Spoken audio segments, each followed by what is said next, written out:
दर्शकों, हाजिर हूं मैं एक और अद्भुत ज्योतिषीय सूत्र और प्रमाणिक ज्योतिषीय सूत्र लेकर।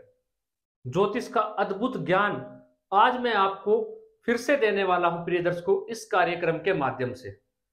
पूर्व का अगर आपने कार्यक्रम देखा हो तो उसमें मैंने सूर्य के नक्षत्र और गुरु ग्रह के नक्षत्र की चर्चा की थी और आपको एक ऐसा अद्भुत योग बताया था जो जन्म कुंडली में है तो आपके पास किसी चीज की भी कमी नहीं रह सकती। अगर आपने वो कार्यक्रम नहीं देखा है प्रिय दर्शकों तो एक बार जरूर देख लीजिएगा। आज का हमारा जो कार्यक्रम है वो कहता है गुरु ग्रह और शुक्र ग्रह जन्म कुंडली में कैसा प्रभाव देंगे आपको। क्या वो आपको महान बनाएंगे, धन धान्य की कमी आपके पास नहीं रखेंगे।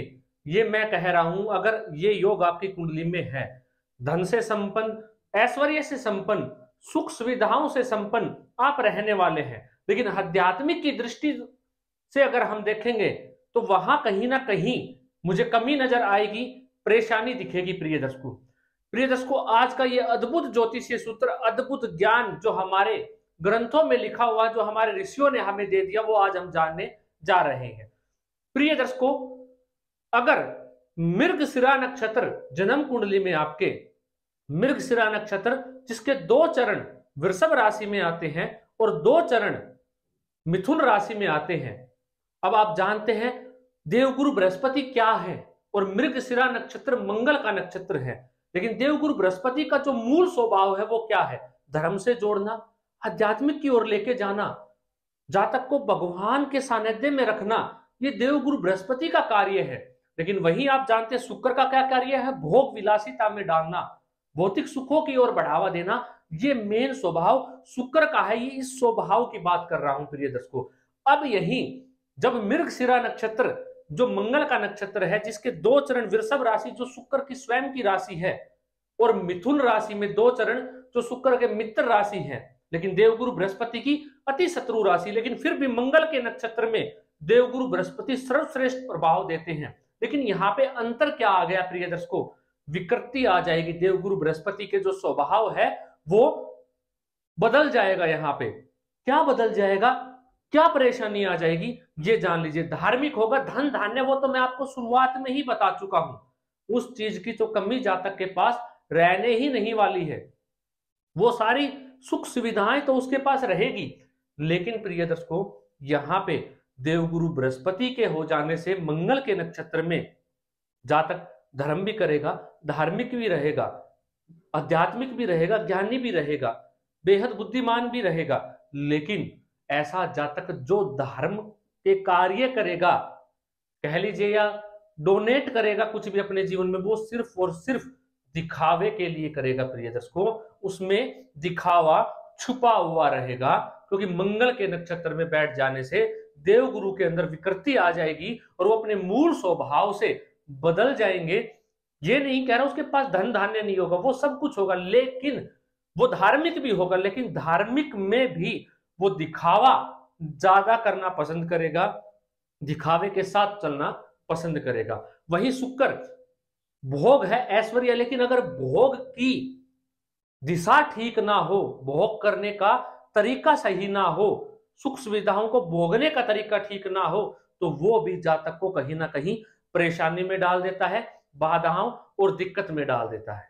प्रिय दर्शकों, अगर मंगल के नक्षत्र में इस जगह शुक्र बैठे हुए हैं तो कहीं ना कहीं उसको अपने चारित्रिक कमजोरी उसके अंदर रहने वाली है, उस पे अपना कंट्रोल करके उसको चलना है। प्रिय दर्शकों, वही प्रिय दर्शकों चित्रा नक्षत्र जो मंगल का दूसरा नक्षत्र है, जो कि कन्या राशि के अंदर 2 चरण आते हैं और तुला राशि में 2 चरण आते हैं।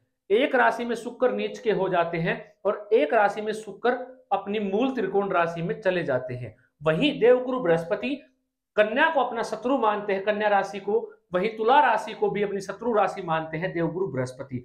अब इनका क्या प्रभाव होगा प्रिय दर्शकों? आप यकीन मानिएगा, अगर आपकी कुंडली में है, आपके बच्चे की कुंडली में है, या जिस भी कुंडली का आप अध्ययन कर रहे हैं, अगर आप मेरे दर्शक हैं तो अभी तक आप जन्म कुंडली अध्ययन करना सीख गए होंगे और आपको आनंद भी आना शुरू हो गया होगा। और ज्योतिष तो आपको बिल्कुल ही सरल आज के दिन नजर आता होगा कि ज्योतिष बड़ा ही आसान है, बड़ा ही सरल है। इसीलिए हम नक्षत्रों पे चर्चा कर रहे हैं। अगर मंगल के दूसरे नक्षत्र चित्रा नक्षत्र में जो कन्या और तुला राशि में आएगा उसमें देवगुरु बैठ जाए, सेम स्वभाव प्रिय दर्शकों जो मैं आपको बताने जा रहा हूं ये का ये स्वभाव रहने वाला है। विकृति आ जाएगी देवगुरु बृहस्पति के स्वभाव में, और ऐसा जातक परमात्मा से जुड़ते हुए भी दिखावे को ज्यादा पसंद करने लगेगा। वहीं शुक्र का भी प्रिय दर्शकों यही हाल रहने वाला है। इसमें क्या हो जाएगा, जातक थोड़ा सा नापुंसकता की ओर बढ़ जाएगा। अगर कन्या राशि के अंदर मंगल के नक्षत्र में शुक्र बैठे हुए हैं, किसी पाप ग्रह से दृष्ट हैं, तो खान पान भी ऐसे जातक का गलत हो जाएगा। क्योंकि मैं क्या कह रहा हूं, भौतिक सुख विलासिता की ओर लेके जाता है शुक्र, तो वही मंगल के नक्षत्र में हो जाने से ऐसा जातक कहीं ना कहीं ख्वाबों की दुनिया में रहना शुरू कर देता है। और कहीं ना कहीं आप समझ रहे मैं आपको कहना क्या चाह रहा हूं, उसी डायरेक्शन में जाके जातक सपने के अंदर अपने गलत कार्य मानसिक रूप से बना के भी जातक परेशान रहता है। अगर ये कन्या राशि में मंगल के नक्षत्र में हो, तुला में हो, तो भी जातक अति कामू प्रवृत्ति का हो जाता है। तो कहीं ना कहीं जो भोग की दिशा है वो बदल जाती है।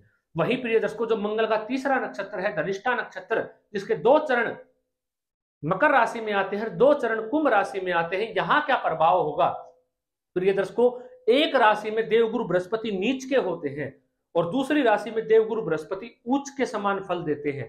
अब यहां पे आपको समझने की अति आवश्यकता है। मैंने क्या कहा, विकृति आ जाती है देवगुरु के स्वभाव में, ये निश्चित रूप से आएगी। लेकिन प्रिय दर्शकों जब नीच राशि में देवगुरु बृहस्पति मंगल के नक्षत्र में होंगे तो ऐसा जातक नीच कार्य भी करने लग जाएगा धर्म की आड़ में। प्रिय दर्शकों अपने गुरु में परिवर्तन आ जाएगा।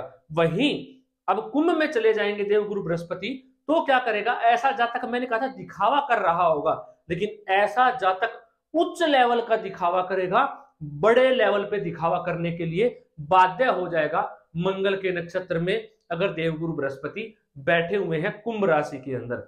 वहीं अगर शुक्र इन्हीं में दोनों में से किसी भी राशि में मंगल के नक्षत्र में है, तो आप यकीन मानिएगा प्रिय दर्शकों ऐसा जातक विपरीत लिंगी के प्रति शादी के बाद भी कहीं ना कहीं अपने कर्तव्य का निर्वहन नहीं करेगा प्रॉपरली और गलत डायरेक्शन में चला जाएगा, जिसपे उस पे इल्जाम तक लग सकता है। चारित्रिक कमजोरी उसके अंदर ज्यादा आ जाएगी और कहीं ना कहीं उसके मान सम्मान को भी ठेस पहुंच सकती है और परिवार के सदस्यों को भी वो ठेस पहुंचा सकता है। अगर मकर या कुंभ राशि में मंगल के नक्षत्र में शुक्र ग्रह बैठे हुए हैं, आप समझ जाइए कि मैं आपको क्या कहना चाह रहा हूं। भोग की भी डायरेक्शन, भोग की भी दिशा अगर सही नहीं होगी जीवन में, तो भी वो हमारे लिए परेशानी अवश्य खड़ा कर देंगे और ऐसे जातक के आजीवन परेशानी बना के रखेंगे इस प्रवृत्ति पे। तो प्रिय दर्शकों शुक्र अपनी मित्र राशि में, अपनी मूल त्रिकोण या अपनी खुद की राशि में जाकर भी अच्छा प्रभाव नहीं दे पा रहे हैं मंगल के नक्षत्र में। किसके लिए, आध्यात्मिक दुनिया की दृष्टि से अगर हम देखें तो देवगुरु बृहस्पति को भी अगर हम आध्यात्मिक दुनिया की दृष्टि से देखते हैं तो, लेकिन प्रिय दर्शकों अगर हम इस संसार की दृष्टि से देखते हैं जो सारा दुनिया देख रही है भौतिक सुखों की ओर, धन की ओर, तो इसके लिए किसी प्रकार की कोई समस्या नहीं है। धन धान्य समृद्धि पैसा हर चीज से ऐसा जातक संपन्न रहता है, उसमें किसी प्रकार की भी कमी नहीं आएगी। मैं ये बिल्कुल नहीं कह रहा कि उनमें दिक्कत आएगी। मैंने क्या कहा, आध्यात्मिक की दृष्टि से देखे, आध्यात्मिक दुनिया की दृष्टि से देखे, वहां पे कमी रहने वाली। आशा करता हूं प्रिय दर्शकों आज का ये अनमोल ज्योतिषीय सूत्र आपने याद कर लिया होगा, कहीं लिख लिया होगा, और अभी तक अगर आपने अपने कर्तव्य का निर्वहन नहीं किया प्रिय दर्शकों, मैंने कहना क्या छोड़ा, आपने तो करना ही छोड़ दिया प्रिय दर्शकों। मेरी जो मेहनत है, जो मैं आप लोगों के लिए कर रहा हूं, उस मेहनत का फल मुझे कब मिलेगा ये आपके हाथ में है प्रिय दर्शकों। अगर आप ही सब्सक्राइब नहीं करेंगे इस चैनल को, करवाएंगे नहीं, इस ज्ञान को नहीं बांटेंगे अपने साथ दूसरों के साथ, तो ये ज्ञान आपको नहीं प्राप्त हो पाएगा। आशा करता हूं आप समझ रहे होंगे मैं क्या कह रहा हूं। इस चैनल को सब्सक्राइब करिए प्रिय दर्शकों, लाइक करिए और शेयर कीजिए वीडियोस को, ताकि ज्यादा से ज्यादा लोगों तक पहुंच पाए और हम ये जो हमारे ऋषियों ने हमें ज्ञान दिया, इसको जान पाए, समझ पाए और इस दुनिया को समझ पाए कि इस दुनिया में आखिरकार चल क्या रहा है। आशा करता हूं आप अपने कर्तव्य का निर्वहन जरूर करेंगे।